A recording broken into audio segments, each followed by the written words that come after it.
Bonsoir, monsieur Mbala. Ça va? Alors, vous êtes au courant du rendez-vous, là? On vous a dit ou pas?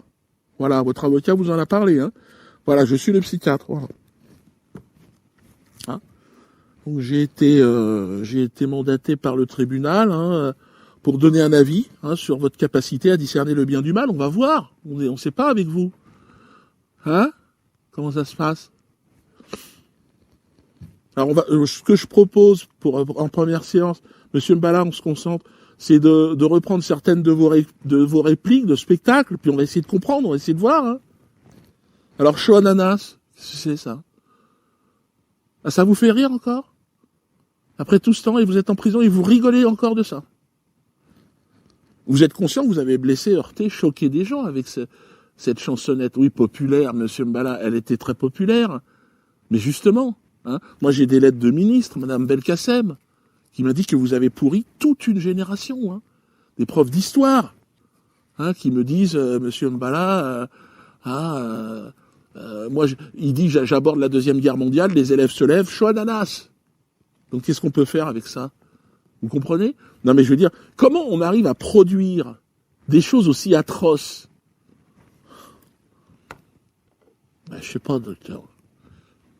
Pour moi, c'était marrant. C'était pour faire rire les gens. C'est ça que j'arrive pas à comprendre.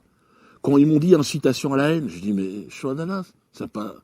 Au début, c'était chaud abricot. Donc non, mais pour vous dire que je n'ai pas de, il y a pas de haine dans ces mots-là pour moi, quoi. Comme j'ai chaud à la tête devant le barbecue. 8 mois ferme. Non mais attendez, c'est vrai en plus. Quand t'es devant un barbecue, non, mais je veux dire, l'autre jour j'étais un copain, il fait un barbecue. Bon, déjà, j'hésite toujours à y aller. Mais là, ils m'ont forcé la main. J'arrive, il me dit, tu peux retourner la viande? J'ai dit, comment ça? J'y vais, j'avais chaud à la tête. Alors, je pleurais. Il me dit, qu'est-ce qui t'arrive? Je dis, j'ai chaud à la tête. Mais je suis pas antisémite. Il y a une mezouza à la maison, je lui ai dit. Il m'a dit, mais t'inquiète pas, de toute façon, c'est un barbecue au gaz. Je lui ai dit, en plus! Tu veux me tuer? Je vais noter un barbecue, donc, au gaz. Pas si ça va aider votre dossier, monsieur Mbala. Alors, avez-vous été abusé sexuellement entre 2 et 5 ans? C'est les questions d'usage. Hein. Alors là, je sais pas. C'est des questions, ça. Si j'ai été abusé, que je dise pas de conneries. 4 et 4. Que retient 2. Comme quoi, en fait, un voisin, un cousin m'aurait glissé une petite clé de 17 dans la boîte à chocolat, quoi. C'est ça la question? Je sais pas, monsieur, on va noter. Hein.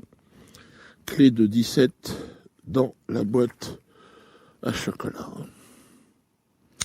Donc, on s'interroge, monsieur Mbala, quand on vous écoute, on s'interroge sur votre difficulté à discerner le bien du mal. Hein, comme avec, par exemple, ce sketch sur les pygmées. Qu'est-ce que vous voulez dire par là? Alors, la question, elle est simple. Avez-vous déjà frappé une femme pygmée à l'aide d'un club de golf? Non, mais c'est dans l'imaginaire, docteur. C'est dans l'imaginaire, voilà. Dans la réalité, j'ai jamais fait ça. Mais dans l'imaginaire, je tue des gens pour faire rire les autres, quoi. Je sais pas, ça s'est fait comme ça. Hein, mais je n'aurais jamais fait ça dans la réalité. Je n'ai jamais tué personne. Ah, dans l'imaginaire, oui. C'est-à-dire, premier spectacle, j'avais un kangou blanc. Je m'en souviens, j'avais un pare-buff. Et j'habitais Vélizy. Donc c'est vraiment, j'ai jamais habité là-bas.